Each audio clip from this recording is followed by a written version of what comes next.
Marami ditong hindi pa nakasubscribe sa akin ha. Mag-subscribe na po kayo kung gusto nyong updated kayo lagi sa mga balita.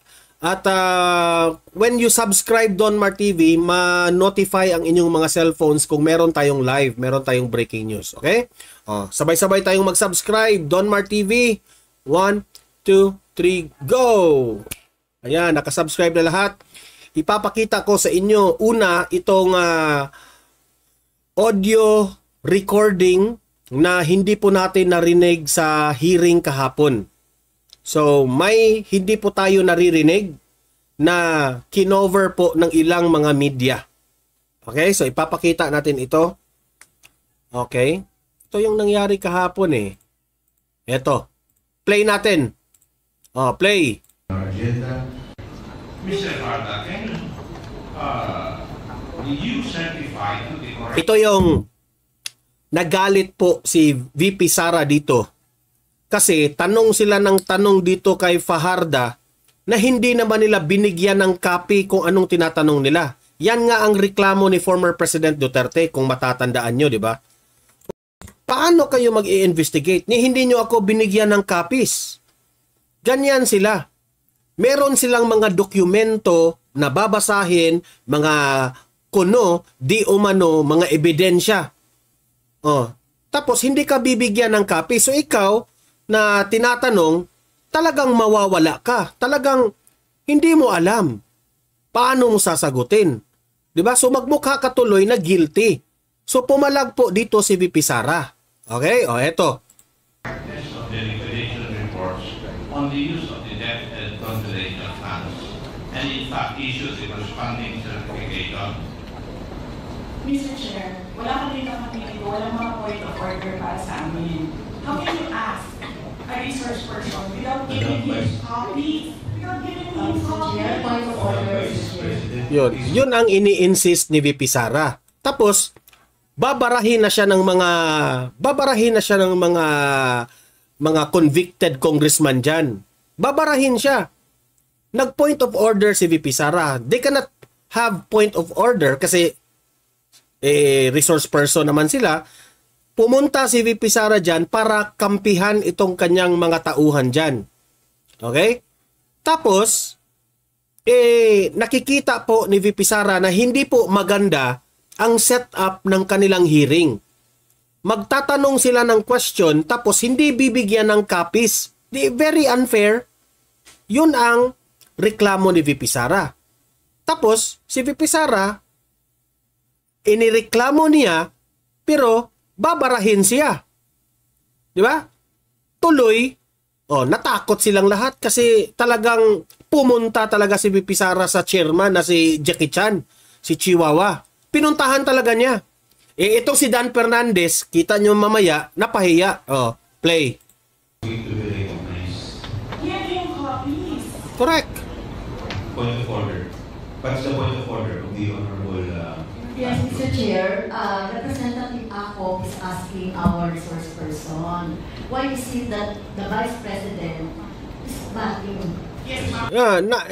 Siyempre, nagbating ang ating ang Vice President kasi hindi po tama na magpatuloy ang pag-ask ng questions na hindi nyo binigyan ng copy. Kayo po ang out of order, hindi si VP Sara. Isa pa itong si Castro na pinaburan rin itong mga julol na mga kongresista.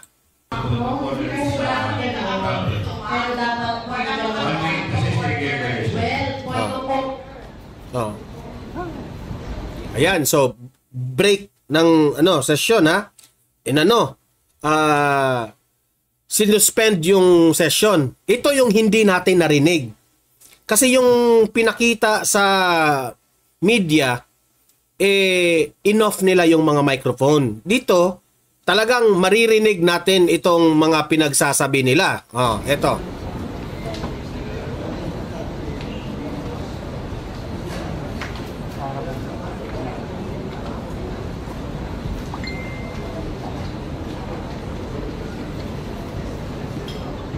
Grabe eh. Ito yung audio na hindi natin narinig ha. Natataranta sila kasi si VP Sara nandyan. Hindi kasi mga attorney yan. Wala ka ron.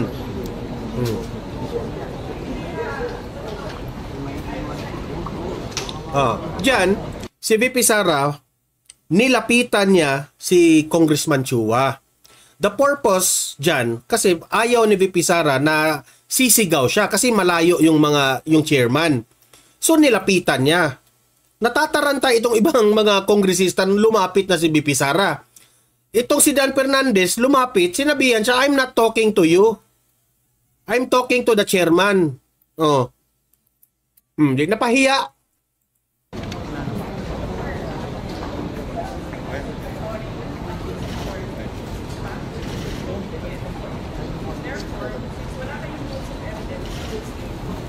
Sabi ni VP Sara, give us copies. Titingnan namin yung copies na tinatanong ninyo, itong mga ebidensya nyo, give us copies para malalaman natin if legit ito. Saan galing itong mga kopya na ito? Kung legit ba ito? Di tama si VP Sara. Ang purpose natin sa hearing, malaman natin ang katotohanan.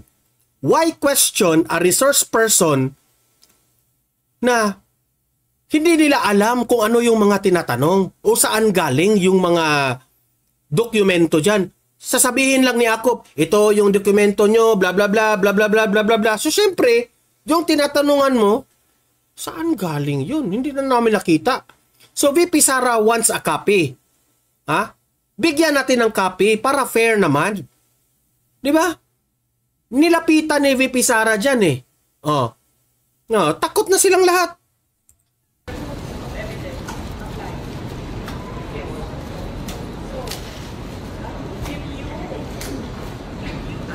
Yan.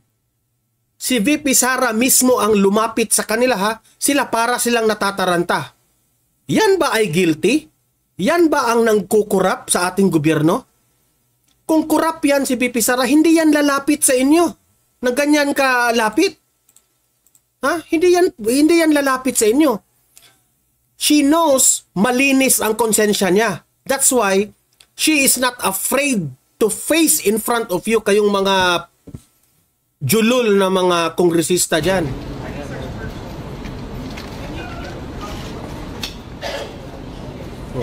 Sabi ni VP Sara, you give copies. Hindi po tama, nag-investigate tayo na hindi namin nakikita yung copies ng pinagbabasa nyo. Utot nyo.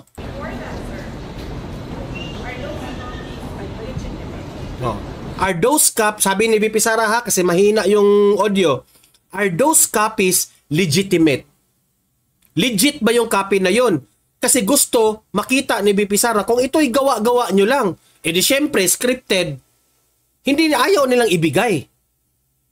Di ba? O, natataranta na sila. O.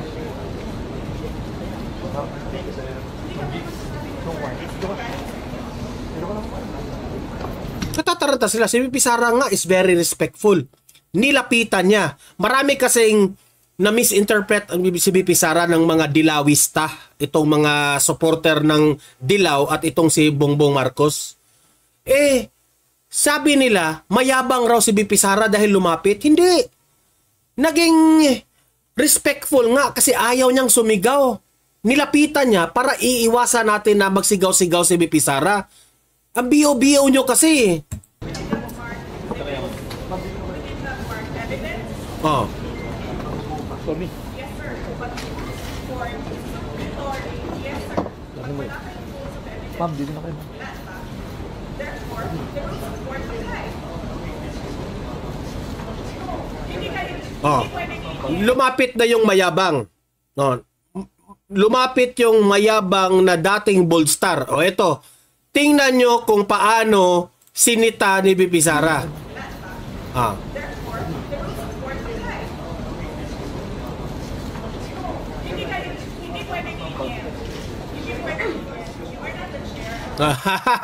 You are not the chair. Oh, sinabihan siya, you are not the chair. Di ba?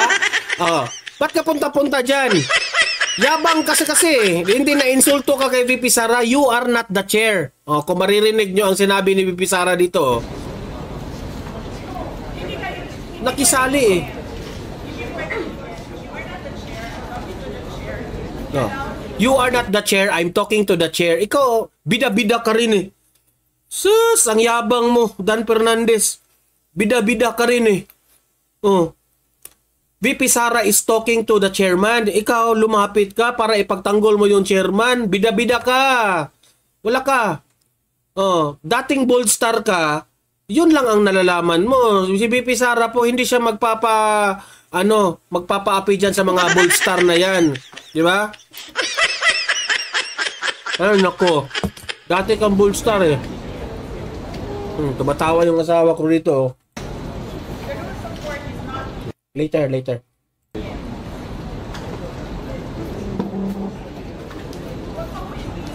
Sabi dito, you are not the chair. Sinabihan niya kasi nag-uusap ang chairman at si VP Sara. Yung chairman, si Chihuahua, Congressman Chua. Usap si VP Sara at si Congressman Chua. Lumapit si Dan Fernandez. Nagsasalita o nag-i-interrupt. Sabi ni VP Sara, you are not the chair. You are a bed. You are a bed. You are a bold star. walang ganon. Joke lang yun. Tuloy.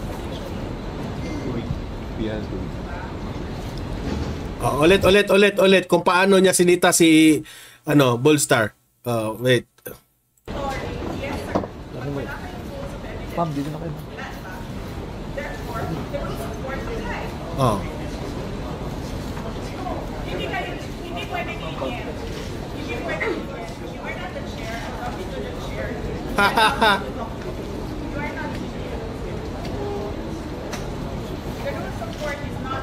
Hindi ka pinansin, Dan Fernandez. Bida-bida ka eh.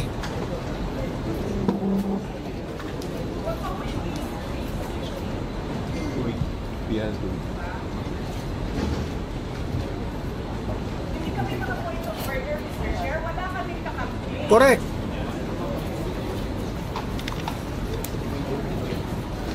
Wala, hindi talaga sila uubra ni VP Sara kasi hindi ito papayag na ganun-ganunin na lang yung mga tauhan niya.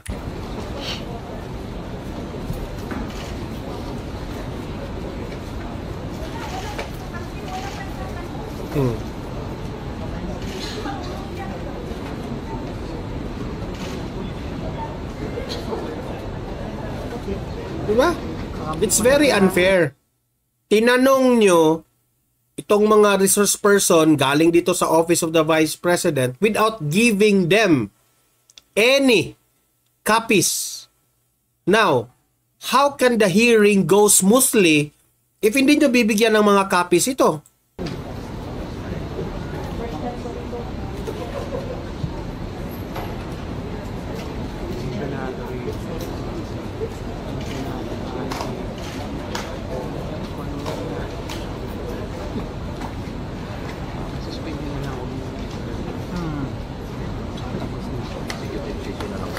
Okay? So, yun lang po ang ipapakita ko dyan patungkol kahapon. Okay? Kasi po, mahalaga po ito na makita ng taong bayan. Because hindi ito pinakita sa mainstream media. Nung ibang, kahit nga doon sa channel ng House of Representatives, kasi may sarili silang video na ipinapakita, enough nila ang mga microphones dito. Sinuspend nila lahat. So, itong ipinakita ko sa inyo, ito yung off-air. Okay? So talagang ginisa ni VP Sara. Wala silang magawa. Ha? They are really caught sa kanilang mga pagkakamali dito sa hearing na ito. Okay? Napahiya sila dito eh. So itong video na ito, ikalat nyo para alam ng taong bayan na ganyan po ka-bias at unfair itong tuwadcom na ito. Okay? Tapos ngayon, ipapakita ko sa inyo yung kanina, di ba, ni-live natin itong sinabi ni VP Sara.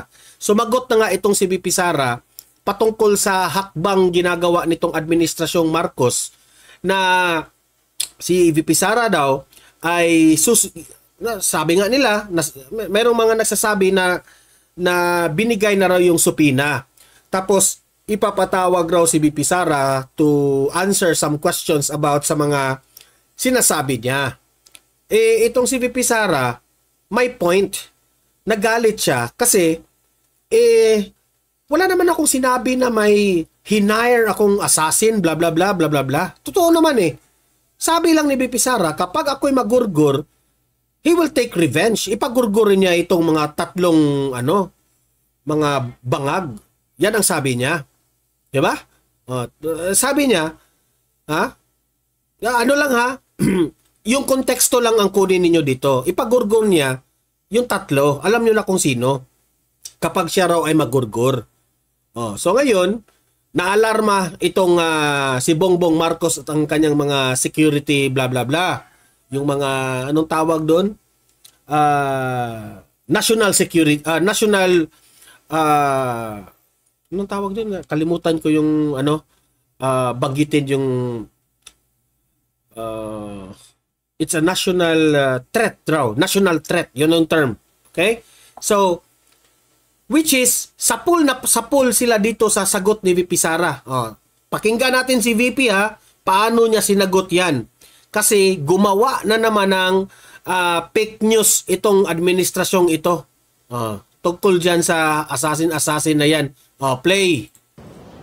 Meron naman na kayong copy nung kay ES. Ito na lang yung sagot. Nirelease na namin ang written nito. Basahin ko lang. Tapos, yung NBI, I'm sure you want to ask about the NBI. Since hindi ko pa nababasa kung ano yung isi-serve nila sa akin, we will talk about NBI tomorrow. Pag-anuhin nyo lang muna ako kasi kailangan ko din isulat kung ano yung isasagot. So, give me time to read and think about it. Okay, so ito yung sa kay ES, no? This is a reply to the statement issued by the Presidential Communications Office on the order of the Executive Secretary Lucas Bersamin dated November 23, 2024. The Marcos administration's insistence that the President's life is under active threat is ominous. I raise this caution as the President and his sycophants aggressively sell a narrative based entirely on my statement, which is taken out of its logical context. Bakit hindi nila pinapalabas kung ano yung question ng media? Bakit hindi nila pinapalabas kung ano yung una kong sagot? Correct. Bakit ang pinapalabas lang nila is the last, 4 words of my entire... Yan. Diyan kayong mga media, kayong mga administrasyon, especially itong PTV, bias kayo Para malaman ng katotohanan ng taong bayan, dapat mong ipakita ang full statement ng Vice President. Ang hirap sa inyo, itcha-chap-chap ninyong statement ni VP Sara Diyan kayo mali. Tapos, hindi kayo makakaiwas niyan dahil magre-reklamo si VP Sara. Statement. They are building a narrative and I'll tell you kung anong playbook ito. There is absolutely no flesh on the bone, and despite the absence of a reliable investigation, authorities were quick to consider this a national security concern. Di ba? Yung statement ni VP Sara, itong mga national security, itong administrasyon, national security threat, ganun kaagad. Di ba? Yun ang sinabi ko kahapon Hindi nyo inalam ang konteksto sa sinabi ni VP Sara. The diametric contrast and inaction are displayed when I have expressed in previous months threats to my person and the continuing threats to the lives of OVP personnel. Tossing the word assassin. Pakicheck. May sinabi ba akong assassin doon? Correct. Yan ang punto dito ni VP Sara. Never nyong narinig sa kanyang sinabi na assassin. Pero ang lumabas sa media, ang lumabas sa NBI, assassin, may hinire si VP Sara na assassin. That's very unfair to VP Sara. Yan ang hirap sa inyo eh. Kung aabot ito sa korte, talagang talbog at matatalo kayo. Sige nga, i-recall nyo ang video ni VP Sara kung meron bang word na lumabas sa kanyang bibig na assassin. Di ba? Diyan pa lamang, wala na. Talo na sila. Yeah? Wala. So nilalagay nila doon sa narrative nila, assassin.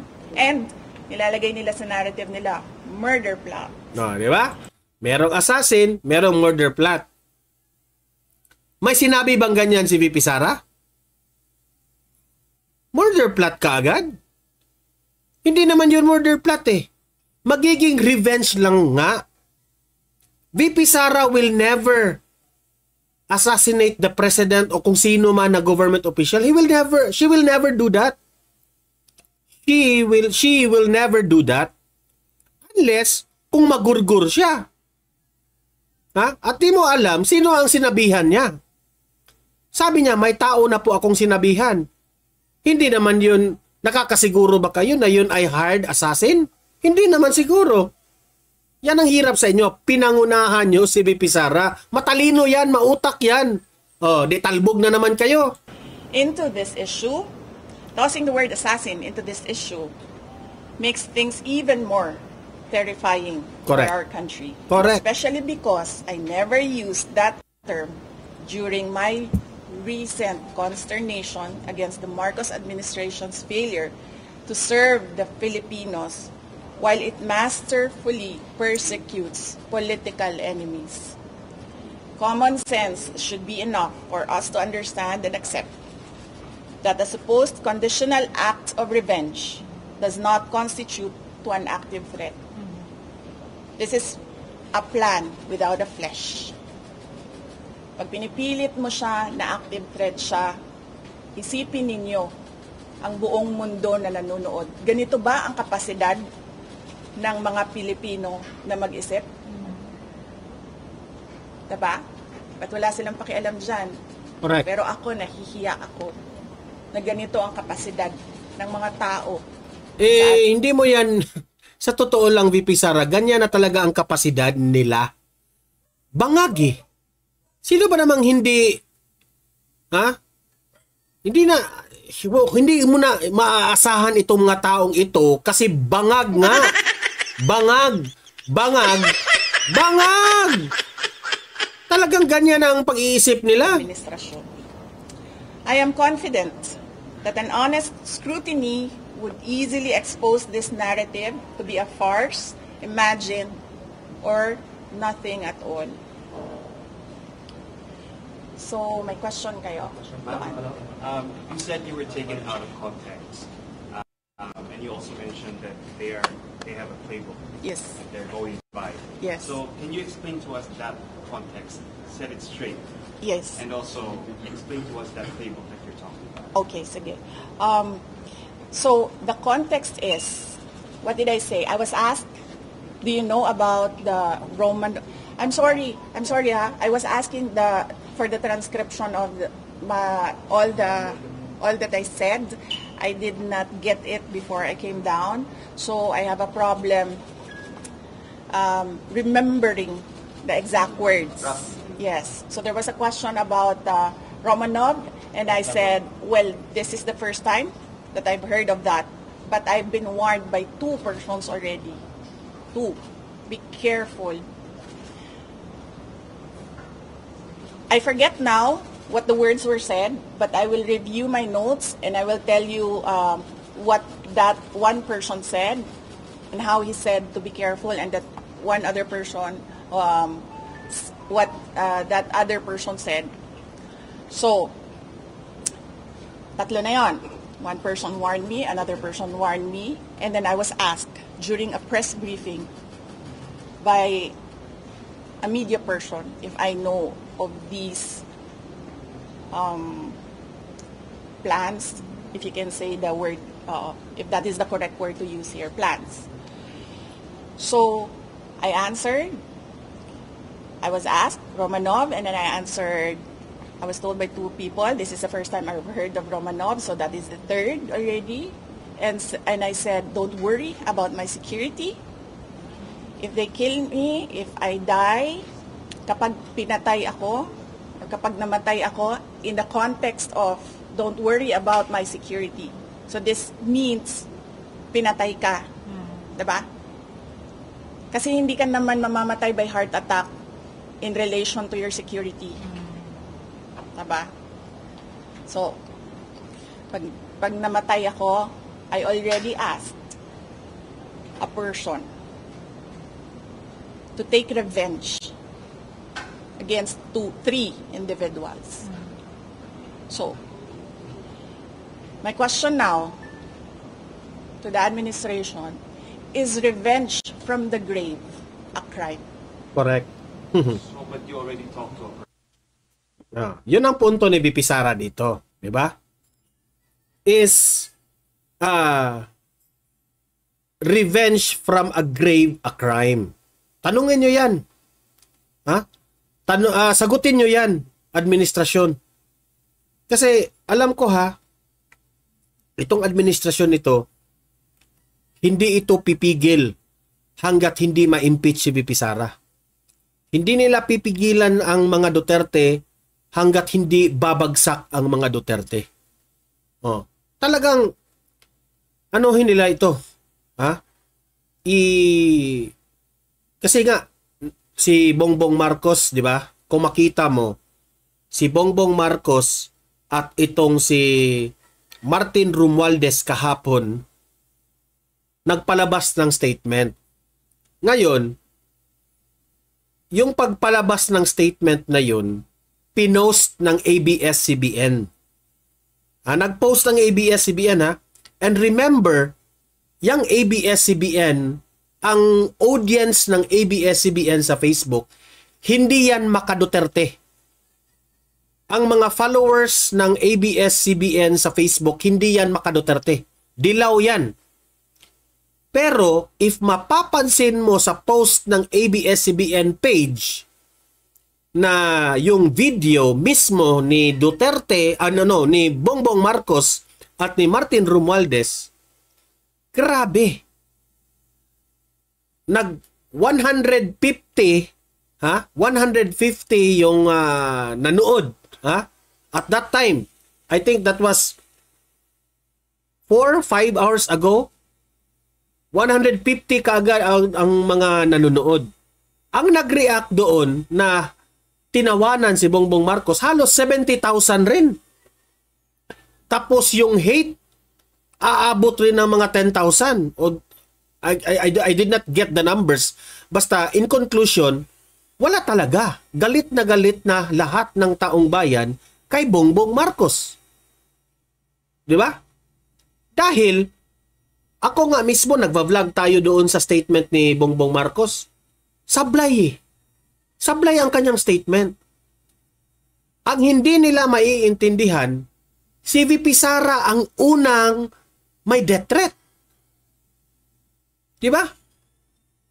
Bakit naman ipagurgur ni VP Sara itong mga si Bongbong, itong si Tamba at itong si Kokak? Hindi niya wala siyang makukuha kung ipagurgur niya yan. Kung ipagurgur niya si Bongbong Marcos, walang makuha niya kay Bongbong Marcos. Tapos na ang ni Bongbong Marcos.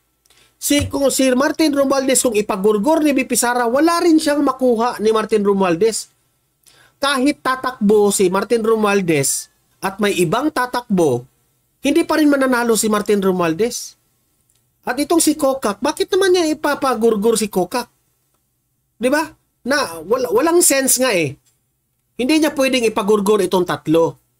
Pero ang sinabi po sa context ni VP Sara, bago niya nasabi na kung magurgur siya, alam niya na meron siyang death threat. Wag na tayong magbulahan. Ha? Meron siyang death threat. At i-assume na yan ni VP Sara. Ha? Baka meron siyang impormasyon na informant, no? Mga intelligence, nakuha niya na ganon, ganyan, ganyan. Di natin alam ha. Ito lang ay analysis ko. Sabi niya, sige, that may be happen or that may happen or not, kung mangyari, kung magurgur siya. Hindi sabi niya, kung magurgur ako, may binili na akong tao na mag-revenge ka. Kasi alam na natin kung sino ang magpagurgur. Wala naman siyang ibang kalaban. Di ba? So yun ang ibig sabihin ni VP Sara. Ngayon, itong administrasyon na ito at itong mga NBI, kung ano-ano ng mga sinasabi, assassin, ito raw yung murder plot, ganun-ganyan, wala na sa hulog. Pinalabas na nila na sobrang masama si VP Sara. At hindi nyo mabobola ang taong bayan dyan kasi lahat kami nakikinig. Alam namin kung ano yung katotohanan patungkol dyan. Diba? So hindi nyo talaga mabobola ang taong bayan dito. Yun ang ibig kong punto sabihin dito. Okay? So, hindi ko muna ilalahat yung issue na ito ha. Hindi ko i-react muna lahat ng sinabi ni VP Sara. Kasi in every vlog natin, dapat isa lang yung dapat nating i-reactionan. Kasi magulo eh. Maguguluhan tayo. Okay? Para hindi po tayo malinlang po sa mga series of events. Okay? So, mamaya, magre-react na naman ako doon sa kaganapan. Sa mga latest na kaganapan patungkol kay VP Sara. Sa mga issues na ibinabato sa kanya. Kasi maraming issue eh. Patungkol sa kanyang confidential funds, sa mga mali-mali na ginawa nitong mga tuwadcom, tapos nagsalita rin si Tambaluslos, tapos magre-react pa si VP Sara doon. So isahin natin ng i-react natin, okay? As of now guys, libre kayong mag-comment at saka mag-react sa ating topic ngayon, okay? Patuloy ang usapan natin sa comment section, okay? Like and share this video para kakalat, okay? And subscribe na yung hindi pa nakasubscribe sa Donmar TV, okay? God bless sa inyong lahat at mabuhay ang Pilipinas. Bye-bye! Don must be dead, Don must be dead. You must be dead, Don must be dead, Don must be dead, must be dead. Si Don Mar, dito na laging nakaabang. Hatid ang balita mula umaga hanggang gabi. Politika sa Pinas, bawat galaw na susubaybayan. Kasama ka sa kwento ng bayan, laging may saysay. Laging updated sa kwentong politika. Si Don Mar ang kasama mo sa bawat balita, sa bawat issue at pangyayari sa bansa. Don Mar TV, para sa bayan talaga. Senado, Kongreso, Malacanang at kalsada, bawat usapin, sinisilip niya ng tama. Ang totoo at walang bias ang kanyang dala. Para sa Pilipino, bawat kwento'y may halaga. Laging updated sa kwentong politika. Si Don Mar ang kasama mo sa bawat balita, sa bawat issue at pangyayari sa bansa. Don Mar TV, para sa bayan talaga. Kung gusto mo ng balita, dito ka tumutok. Walang kasinungalingan dapat at walang halong usok. Si Don Mar ang gabay mo sa katotohanan. Bawat balitang dala sa bayan na kalaan. Laging updated sa kwentong politika. Si Don Mar ang kasama mo sa bawat balita, sa bawat issue at pangyayari sa bansa. Don Mar TV, para sa bayan talaga. Don Mar TV, ang iyong kakampi sa balita. Tunay na serbisyo sa bayan, nakatuon ang mata. Kaya't mag-subscribe na para lagi kang una. Sa kwentong politika ni Don Mar TV, tayo magkakaisa.